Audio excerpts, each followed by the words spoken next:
Hello Patreon and YouTube, I am Nathan P. Butler. This is our monthly update on the various projects that I'm involved with to give you a sense of where they are, where they're going, and what is coming next, along with what has just been released in case you missed anything. I'm doing this a little bit earlier than I usually would. We are here in the weird month of February that only has 28 days. The last one of these updates was on January 27th, I believe it was. So here we are, just a little bit earlier this month, going ahead and diving into it. Got some pretty busy weeks coming up, and I wanted to make sure this didn't slip by me or wind up being something that had to be truncated for time. So, first off, thank you very much if you are one of my supporters over on Patreon. If you're looking for my Patreon, it is patreon.com/NathanPButler. And of course, there is exclusive content available there to those who are of the $5 or $10 tiers. For those of you who are in that $1 tier, no worries, you will find yourself in the thanks section in the next edition of A Saga on Home Video, and you will find yourself in the thanks section of this video right here. As of today, though, just to kind of run down the names real quick, because we are still in a manageable amount of supporters at this point, we have, of course, the folks who are the travelers through the Butler universe, which is the $1 tier. Those include Thomas Myers, Mitch Godfrey, Martin Dahl, Austin Pierce, Jeremiah Mustard, and S.W. Chris. Then we have our denizens of the Butler universe, which is the $5 and up tier, which gets access to those exclusive audio commentaries that I put out. More on those in a minute. Those include Jared Rasher, Joey Zitzman, Stephen M., Sam Howard, Chris Morgan, Robert Medina, Bobby Craig, and Jason Hunt. And then, of course, we have our nobility of the Butler universe, who not only get access from their $10 tier to those exclusive audio commentaries, but also to the exclusive monthly Q&A video and the chance to ask questions for it. Those include Brian Snook, Aaron Melzak, Andrew Bettis, Chris Locke, Benjamin Handelman, Jonathan Pickens, Gary Sherwood, and David Ray. As of today, February 20th. So thank you all for your support. So let's start with Patreon, since we're already kind of here. For those of you who are looking for those exclusive audio commentaries, we had 2 new audio commentaries released since the last update video, and one right around the same time as the last update video. So the new ones, definitely since the last update video, were on February 1st and February 15th. We have a new audio commentary for the Clone Wars episode Rookies, and another new audio commentary for the Clone Wars episode Downfall of a Droid.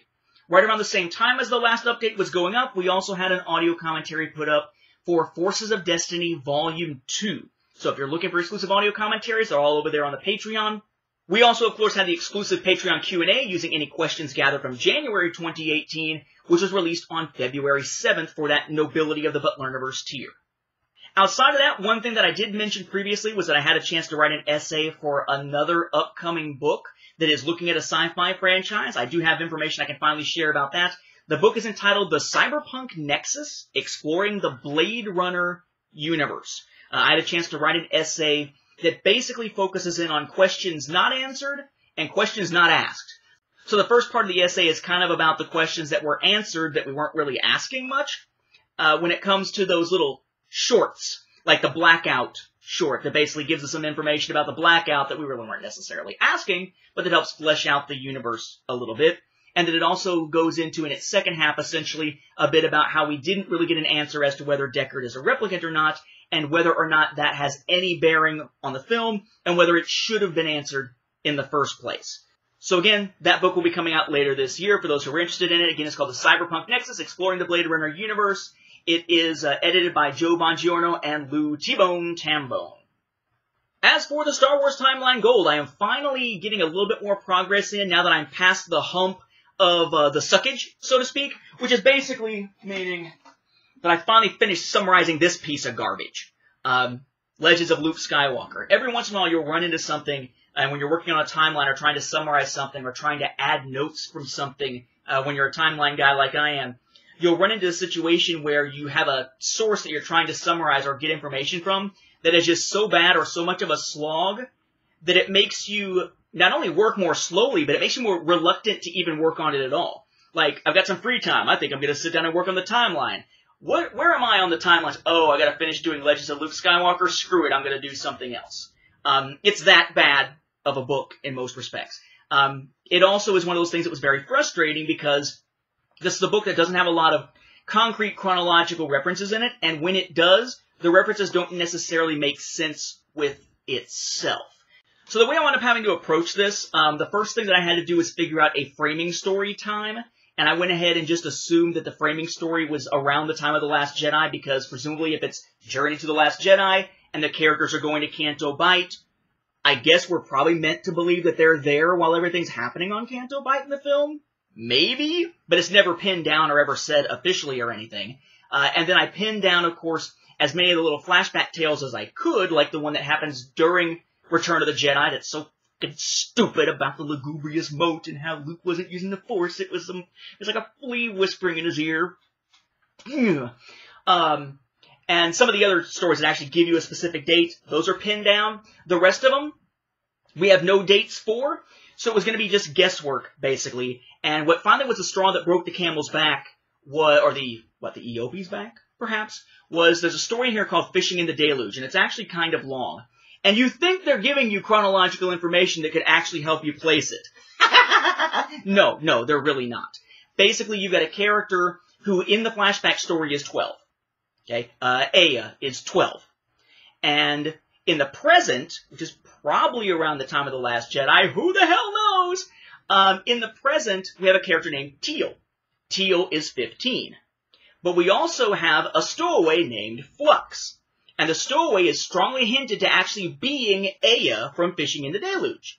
And Flux is a few years older, right, another vague term, a few years older than Teal. So if Teal's about 15, then Flux / maybe Aya, probably around 18 or so. But you go in and you do the math of when that would mean that Fishing in the Deluge would take place relative to The Last Jedi, if this is taking place around the time of The Last Jedi, and it doesn't work for Luke to be traveling on his own without Ben, because that's around the same time as Bloodline when we know that he's out and about with Ben. So it doesn't actually wind up working out much. So finally, after a lot of frustration, I said, F it, I'm done, and I just am creating a new segment, a new little notation on the Star Wars Timeline Gold, specifically for stories of Luke's travels looking for Jedi teaching that aren't pinned down at all, so they've got a little section for themselves rather than trying to just shoehorn them into individual years. But you can see the frustration coming across in the timeline's notes. Right there with that new section that is headed 5 to 28 ABY, so between the Battle of Jakku and Empire's End up to Bloodline. And in parentheses it says, Luke Skywalker's search for Jedi teachings. The note says, stories from Luke's wanderings in search of Jedi teachings and the formation of his new Jedi training temple tend to take place in indefinite time frames. There are a few that are actually pinned down to a specific year, but most are extremely vague in their timing. Thus, rather than just making things up as I go along and putting them into random years just to have a place for them, I've chosen to place these stories and events into this broad range entry, at least until we have any better information on them.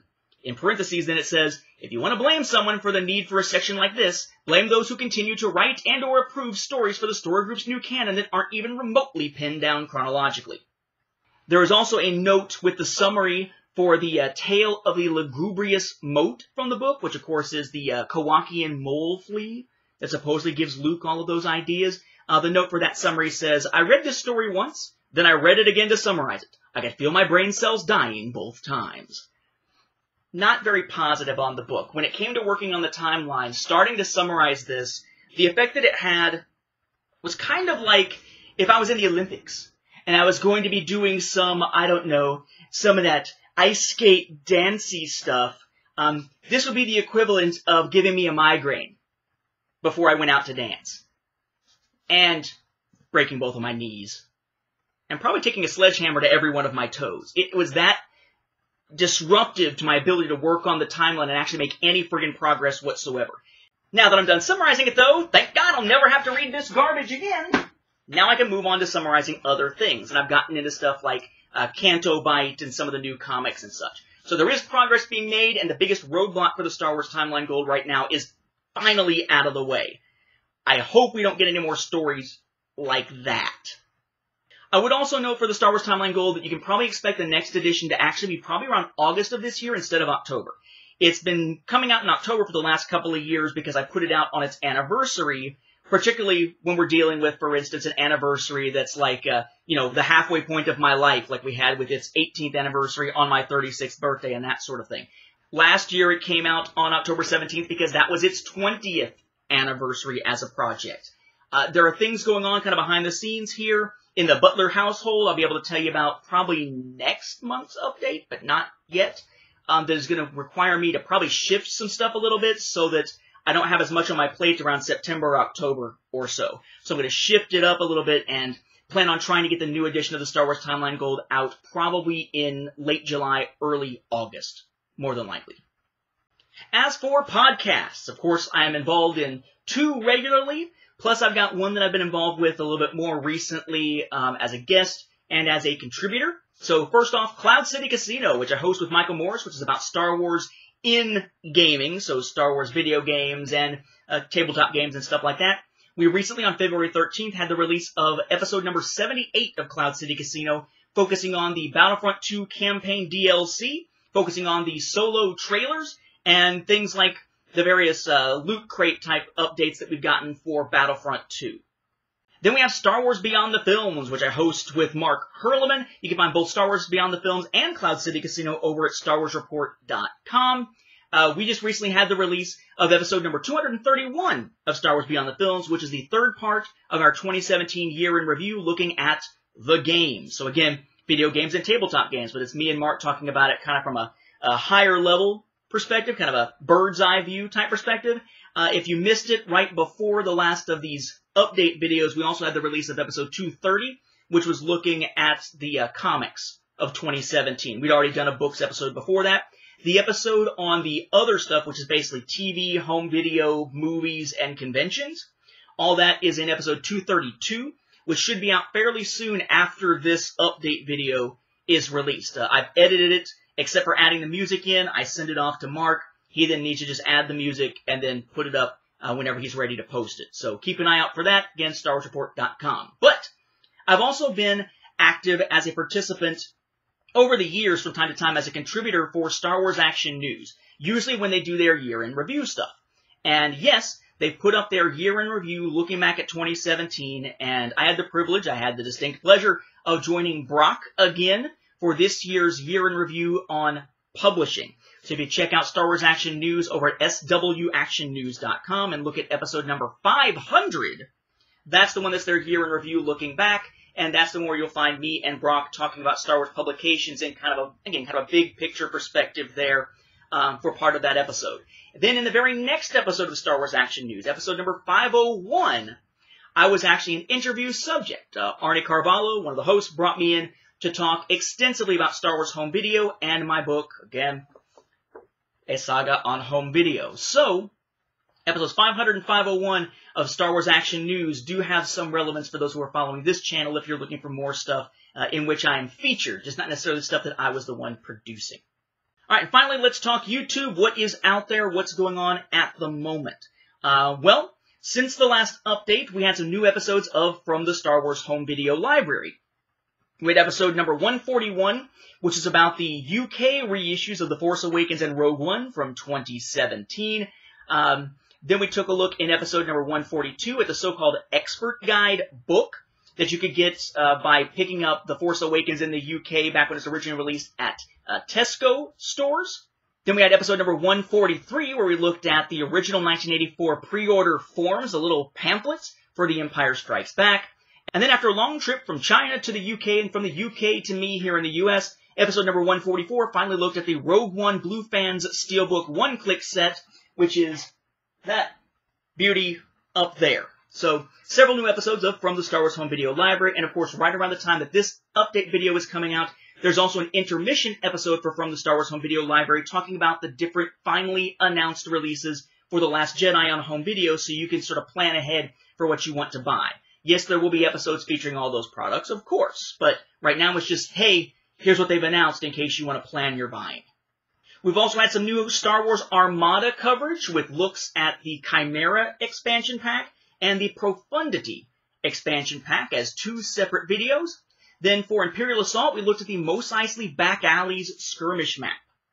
We had the release of a new episode of my vlog, The Voice of Reason or Lack Thereof. It was vlog number 23, looking at the solo teaser from the Super Bowl and the solo teaser from the day after the Super Bowl, basically giving my thoughts on that and general expectations for the film. Again, that is vlog number 23 here on the channel.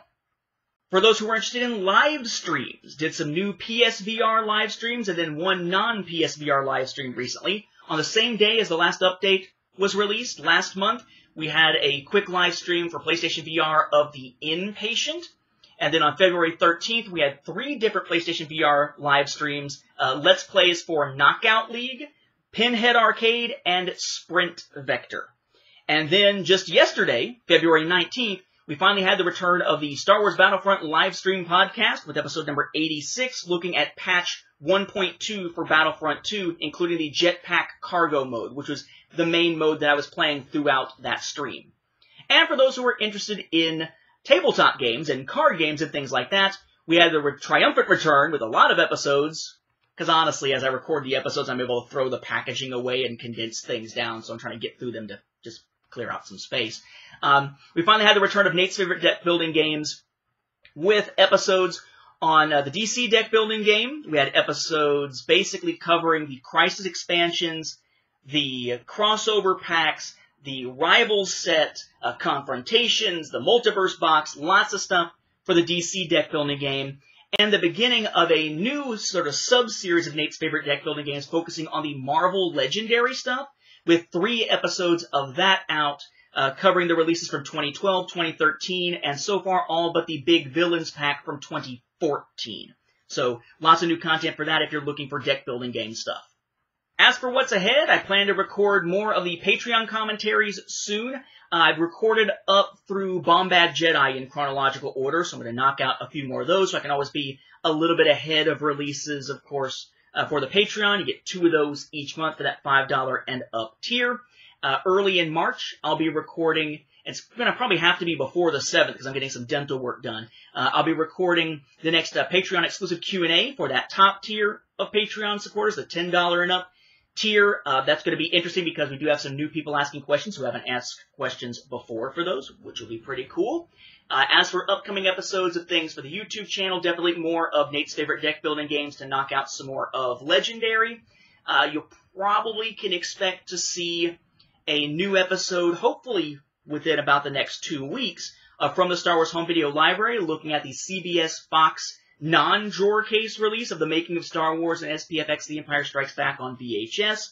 And beyond that, it just kind of depends on what's coming in the mail. And then, of course, about a month from now, a little over a month from now, when we finally see all the different releases of The Last Jedi coming in through the mail or me picking them up at the store as they're released, we'll be having episodes on those. Meanwhile, work will continue on the Star Wars Timeline Gold and pretty much what you would expect. So, a busy month as far as that goes.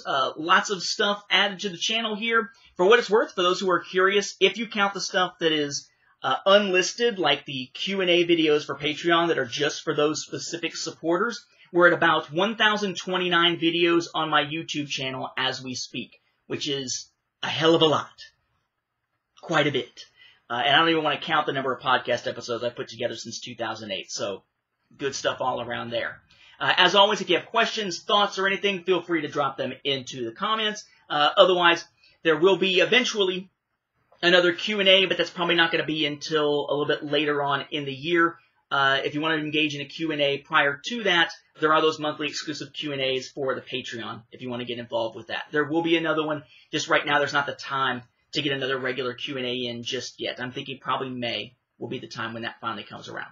So, with that, that should do it. Thank you all for your interest in the projects. Thanks especially for the support of those Patreon supporters, and I'll catch you next month with another project update.